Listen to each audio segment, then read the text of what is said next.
Marvella Bayh. As his political star rose to the Senate and two presidential campaigns, politics and family problems took its toll on their marriage. When cancer struck Marvella in 1972, she became known as a winner in her own right, spokesperson for the American Cancer Society.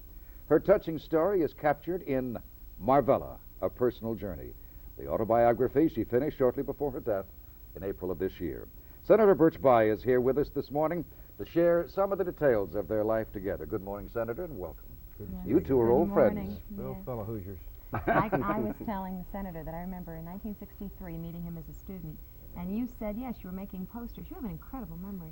You all were involved in a high school campaign, Yes. as I recall, and you were making posters that I was saying right on. Yes, you were. You're dating me, though, you know. Were you making posters for the Senator? Yes, we were making, and Dwight Lee, our yeah. good friend and our student council president, he has a memory for all of it. Seems like there are more and more people come.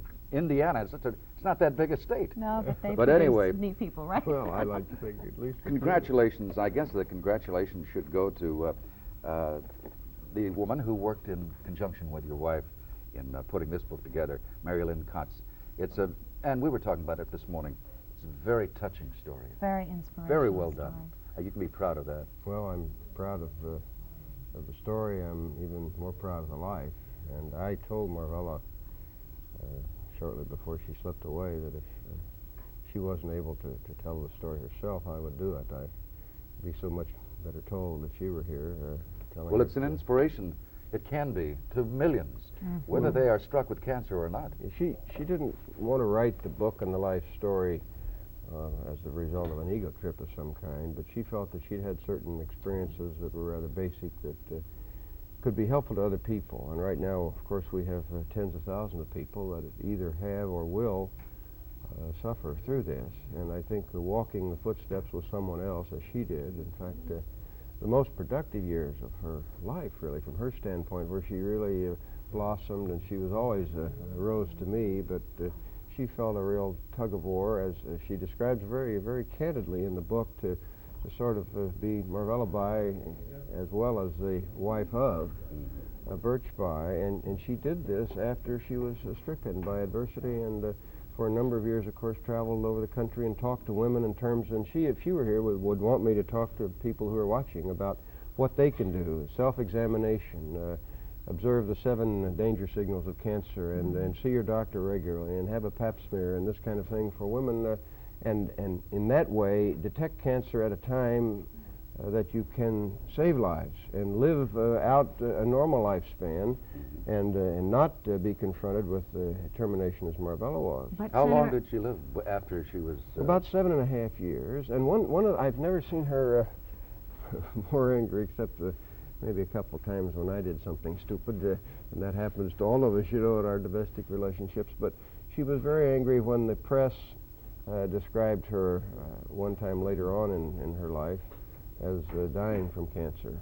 And she said, I've never said I'm dying from cancer. I'm living with cancer. Living with cancer. And, you know, if indeed one must leave prematurely, as Marvella did, it seems to me the quality of life, it's how you spend your days. It's, in fact, there's pretty good scientific evidence. Some folks by the name of Symington down in Texas have done a rather good study on this, in which it shows that the people who are the fighters, the people who are not going to feel sorry for themselves, they're going to go out there, they're going to lick this thing, live longer, more of them finally are cured, they live a higher quality life, they have less pain, and of course this was Marvella bubbling out of every pore, reaching out, wanting people to have hope. She developed a tremendous faith in God, and prayer was extremely helpful, as it is to many people in a situation like there's that. a new institution, a new kind of treatment springing up all over the country, and you are in such favor of this, called a hospice. Yes. Why, I was not aware of it until I read about it. Could you explain it? Well, the hospice movement is really based on reality. None of us like to think of death. We're humans. I think those of us who believe in God and believe in hereafter like to feel that life on earth is but a passage, and I like to feel Marvella sort of smiling down on what we're doing right now, and if we believe that way, then death is not final. But the hospice movement faces reality, that if you live to be 100, nevertheless, death is going to terminate life as we know it. And the hospice movement tends to recognize this in a way in which people are able to leave this world surrounded by love and care, and it's just sort of have the chance to slip on to the next life instead of constantly fighting it and keeping people living on out there interminably when really they really don't have a personality. They just are human beings just sort of surviving. So it's doctors and psychologists and religious people. And nurses and family members. Yes.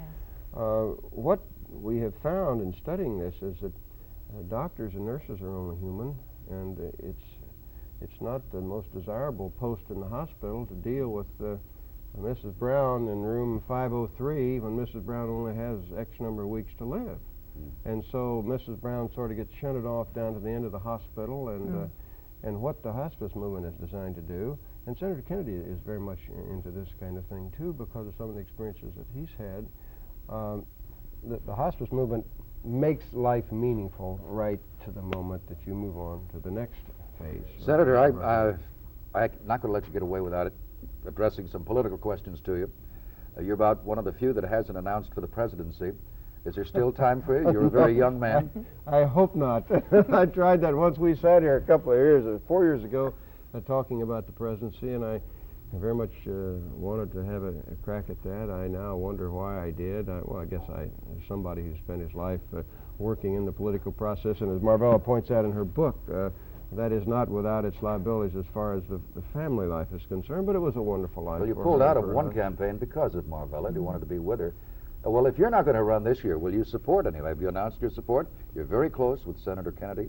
In fact, if you'll remember, our viewers at home, Birch and Marvella Bayh was with Senator Kennedy in that tragic plane crash. You pulled him out and saved his life, really, didn't you? I think we have a picture of that crazy wreck in there, don't we? There is. You know, if you don't believe in the Almighty, as I still think most people do, you go through something like that, and you have three of us walk away when we should have gone up in a puff of smoke. Yeah. Two folks, of course, unfortunately, lost their lives, but that convinces you that there just has to be somebody up there making decisions, and we don't understand the whys and the wherefores, and that really doesn't bother me too much. But, will you support Senator Kennedy? Well, I'm going to have to decide what I'm going to do with my own life, and Ted's going to have to decide once and for all whether he's going to run. He certainly sounds like a candidate. Certainly does right to me. You are a big promoter of many things. One is women's rights. Did Marvella, was she the impetus for all of that? She was. That book tells a story there that I'm not proud of, where it has a picture there. I did not realize that we had that picture, but a picture of us sitting down in the Oval Office with President Johnson, who called us down to the White House, and we'd gotten very close to the Johnson girls. In fact, it started where I was going to run the young citizens for Kennedy Johnson, and then Dallas came along, and so President Johnson said, well, would you run it for what turned out to be Johnson and Humphrey? And I traveled all over the country with the Johnson girls, and we got very close to them, and Marvella thinks to her last day that Lady Bird Johnson is her idol, and Ms. Johnson, of course, wrote the introduction to the book. But President Johnson asked us down, and he asked Marvella if she would be the vice chairman of the Democratic Party, and of course, you know, this was just like a lollipop to a 2-year-old, and she thought about it, and I sat there and listened to the dialogue that went on between Marvella and my so-called staff experts, who persuaded Marvella that that would be a political liability to me in the next election. Now, why I didn't stand up and say, no, wait a minute, we just have to put aside that kind of talk, this is what you want to do. You know, it's unbelievable. I mean, 10 years later, 5 years later, I would never have done that. That was very selfish. But I think it's the kind of thing where, as Marvella says, and has said several times, that she was born probably 10 years too soon to be in the wave of women who are having a chance to be mothers and homemakers and wives, but also to have a chance to have an identity of their own. And I'm just so glad that before Marvella went on to her reward in her next life, she had a chance to really reach out there and Senator feel Bayh, a sense of fulfillment. You have much involved with the SALT talks. You've endorsed the treaty. What about its passage? Do you think it'll go through? Well, I hope so. I have tried to take a low profile because I'm the chairman of the Senate Intelligence Committee, and to me one of the key questions is verification. And that is really a scientific kind of thing. We either have the capacity to detect certain things or we don't. And I have found that certain of my colleagues run the ability to monitor through a preconceived screen in which they've already determined salts bad or good, and thus monitoring automatically and verification automatically follows. And so I've tried to, and I think our committee has come forth with a good, honest, candid report. Verification monitoring is not an exact 2 + 2 = 4 science, but I think we can better monitor with salt than without salt. But there's one development this past week, not the Cuban situation. The Turkish government, the present government with President Ecevan, has collapsed. There's going to be another Turkish government. And that Turkey is so important to our monitoring devices because we don't have Iran now. That could be a very decisive part in the negotiations.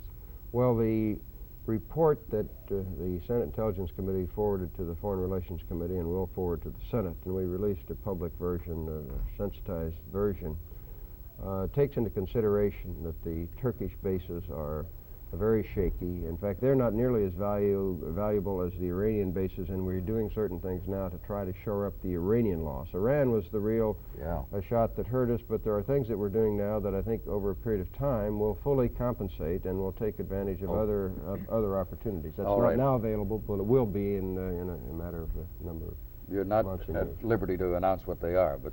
No, I really am not, but there's a variety of different alternatives, none of which are exactly as good as Iran, but the composite will take the place of the Iranian intelligence, and we'll be able to replace that loss.